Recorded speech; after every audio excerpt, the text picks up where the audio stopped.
एक माँ अपने बच्चे के लिए क्या कुछ नहीं करती, लेकिन ये कहानी है एक ऐसी ही माँ की जो हर रोज अपनी बेटी को एक रहस्यमय दवाई देती थी।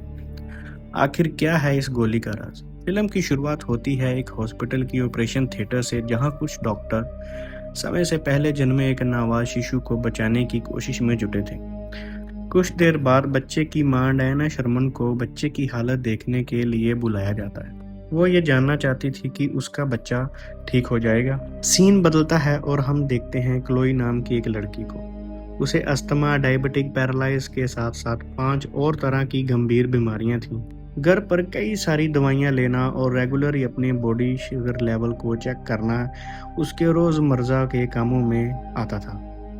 क्लोई एक बहुत ही होशियार लड़की है जो अपने शहर की जानी मानी यूनिवर्सिटी से आगे की पढ़ाई करना चाहती। उसने यूनिवर्सिटी में दाखिले के लिए फॉर्म भी भर दिया था। जब भी घर पर कोई लेटर आता वो बहुत खुश हो जाती, ये सोचकर कि शायद यूनिवर्सिटी की तरफ से होगा।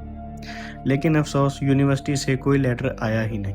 क्लोई एक बहुत ही होशियार लड़की है जिसे नए नए एक्सपेरिमेंट करना बहुत अच्छा लगता है। वो इंटरनेट से सीखकर घर पर अजीबोगरीब चीजें बनाती रहती है। एक दिन जब वो पढ़ रही थी कि उसे एक गाड़ी की आवाज सुनाई दी। उसे लगा कि यह सामान पहुंचाने वाली गाड़ी है, लेकिन जब उसने बाहर झांक कर देखा तो पता चला कि उसकी माँ बाजार से कुछ सामान लेकर घर वापस लौटती है। उसकी माँ फोन पर किसी से बात कर रही थी।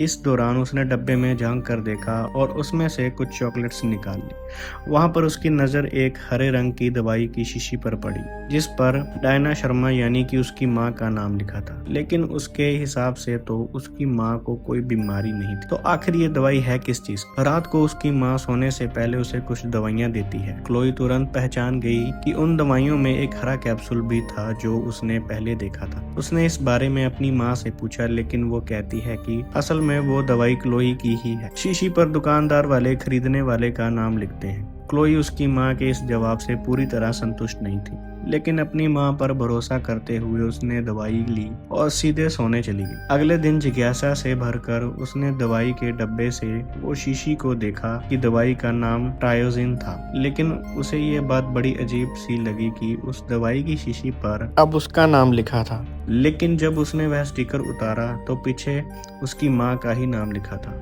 उस रात सोने से पहले क्लोई को वही सारी दवाइयां फिर से दी गई, लेकिन इस बार क्लोई ने वह हरी गोली निगली नहीं और बाहर निकाल कर जांचने के लिए अपने पास रख ली। उसकी माँ के सोने के बाद क्लोई जल्दी से नीचे गई और अपने कंप्यूटर पे ट्रायोक्सिन के बारे में जानकारी ढूंढने लगी। हालांकि उसे कुछ पता नहीं लग पाया कि इंटरनेट में कुछ प्रॉब्लम था। कंप्यूटर चलाते वक्त उसे ये एहसास नहीं हुआ कि कोई कमरे के कोने से उसे देख रहा था। जब उसके पास कोई और तरीका नहीं बचता तो क्लोई अनजान लोगों को फोन करके उन्हें कहती है कि इंटरनेट से देखकर उसे ट्रायोजिन के बारे में बताएं।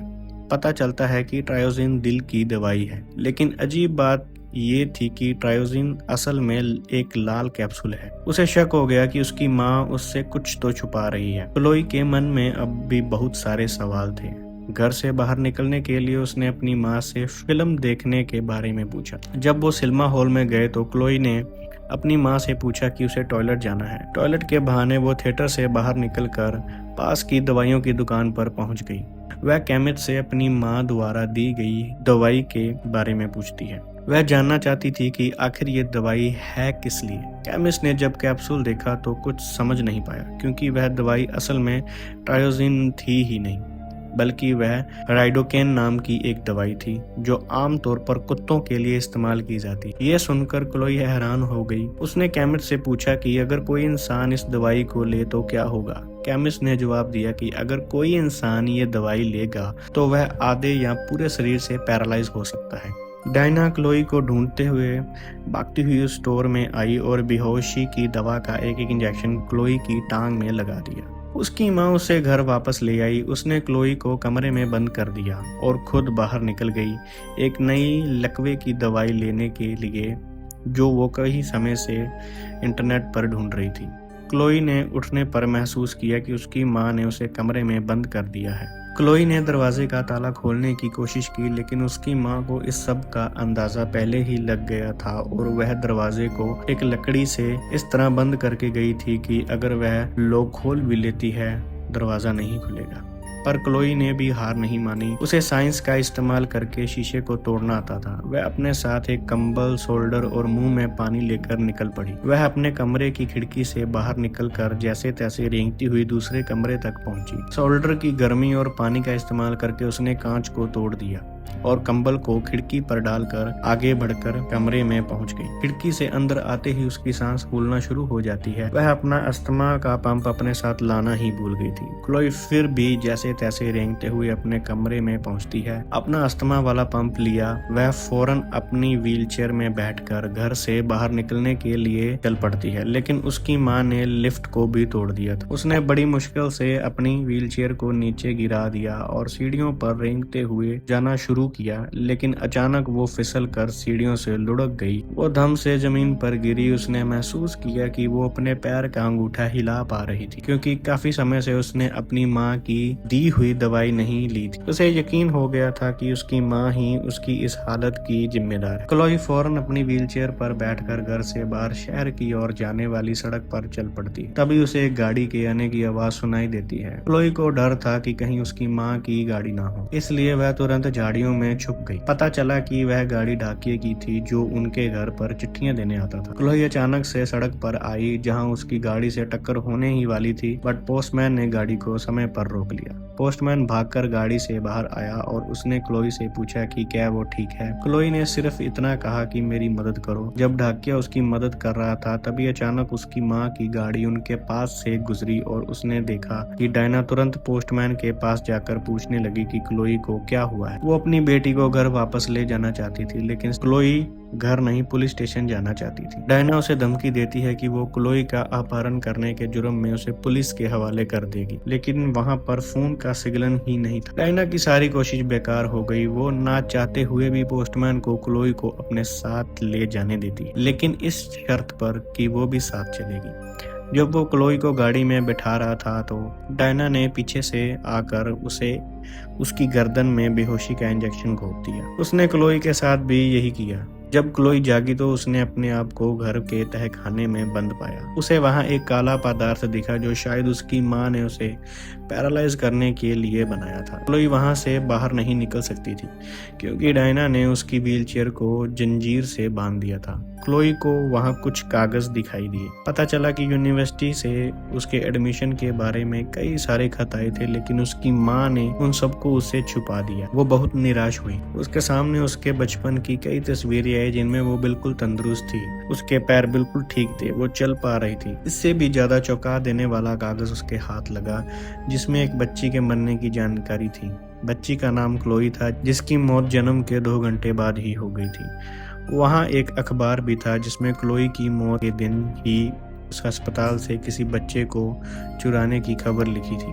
ये पढ़कर क्लोई को बहुत बड़ा झटका लगा। वह समझ गई थी कि वह डायना की असली बेटी नहीं है, वह तो वो बच्ची है जिसे डायना ने उसके माँ बाप से चुरा लिया था। फिर दिखाया जाता है कि डायना के बच्चे को डॉक्टर बचा नहीं पाए थे और इसी वजह से डायना इतनी परेशान हो गई थी कि अस्पताल से उसने किसी और का बच्चा चुरा लिया था। क्लोई ये सब पढ़ ही रही थी कि डायना तहखाने में आ गई। क्लोई ने उससे कहा कि वह उसकी असलियत जान चुकी है। वह जानती है कि डायना उसकी माँ नहीं है और उसी ने उसे दवाई खिला कर बीमार और अपाहिज बना दिया है। डायना कहती है कि उसने इसलिए ये सब किया क्योंकि उसे क्लोई से प्यार है। वो क्लोई की दवाई फेंक कर उसे सब कुछ भूल कर पहले जैसा हो जाने को कहती है। क्लोई अब भी डरी हुई थी। उसे अपनी माँ की बात पर विश्वास नहीं था, लेकिन अब डायना के धैर्य की सीमा पार हो गई। उसने एक इंजेक्शन में वह काला पदार्थ भर लिया। क्लोई बुरी तरह से डर गई और जल्दी से एक अलमारी के पीछे छिपकर उसने दरवाजा बंद कर लिया। उसे वहां एक जहर की शीशी मिली। जैसे ही उसकी माँ ने दरवाजा खोला, क्लोई ने पूरी जहर की शीशी पी ली। डायना अपनी बेटी को मरता देख जोर जोर से रोने लगी। क्लोई को तुरंत अस्पताल लेके जाया गया। डॉक्टर्स बड़ी मुश्किल से उसे बचाने में कामयाब रहे, लेकिन अभी कुछ समय तक उसे हिलने जुलने और बात करने में काफी मुश्किल होने वाली थी। क्लोई ने अपनी माँ को कमरे की खिड़की से उसकी तरफ घूरते हुए देखा और तुरंत नर्स को हेल्प बटन दबाकर अपनी मदद के लिए बुलाती है। वो कुछ बोल नहीं पा रही थी, इसलिए उसने नर्स को आंख से इशारा किया। नर्स ने उसे एक कागज और पेन दिया ताकि वो लिखकर अपनी बात बता सके। जब क्लोई कुछ लिख रही थी तभी अचानक से इमरजेंसी अलार्म बजने लगा। पता चलता है कि ये अलार्म असल में उसकी माँ ने नर्स का ध्यान भटकाने के लिए बजाया था। कुछ समय बाद डायना क्लोई के कमरे में दाखिल हुई और जल्दी से सभी उपकरणों को हटाकर उसे बाहर ले गई। जब नर्स क्लोई के कमरे में वापस आई तो उसने देखा कि वहाँ क्लोई नहीं थी। नर्स ने क्लोई का लिखा हुआ कागज देखा जिस पर उसने लिखा था मॉम। नर्स ने जल्दी से अस्पताल के सिक्योरिटी को सूचना देकर क्लोई को ढूंढने के लिए कहा। इधर डायना क्लोई को जबरदस्ती वहां से ले जा रही थी। अस्पताल से बाहर निकलते वक्त एस्केलेटर पर क्लोई की माँ उसकी व्हीलचेयर को हिला नहीं पाती क्योंकि क्लोई ने अपनी टांगों को जकड़कर व्हीलचेयर को रोक दिया था। वो अपनी टांगों का इस्तेमाल कर पा रही थी। इतने में वहाँ अस्पताल के सिक्योरिटी गार्ड भी पहुंच गए। उन्होंने डायना को अपने हाथ ऊपर करने को कहा। उसने अपनी बंदूक उनकी तरफ तान कर कहा कि वो बस अपनी बेटी को घर वापस ले जाना चाहती है। उनमें से एक सुरक्षा कर्मी ने डायना पर गोली चला दी जिसकी वजह से वह सीधा सीढ़ियों से नीचे गिर पड़ी। आखिरकार क्लोई को सही सलामत बचा लिया। इसके अगले सीन में 7 साल बाद पागलों के अस्पताल को दिखाया जाता है। क्लोई अब बहुत बड़ी हो चुकी थी। वह अपनी टांगों को हिला पा रही थी। हालांकि अब भी ये उसके लिए एक संघर्ष था। वहां पर क्लोई डायना से मिलने आई थी।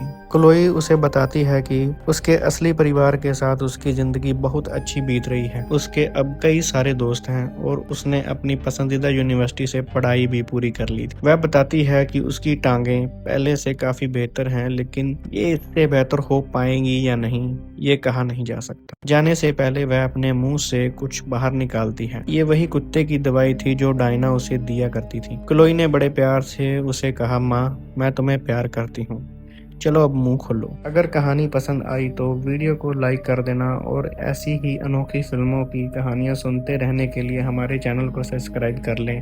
धन्यवाद।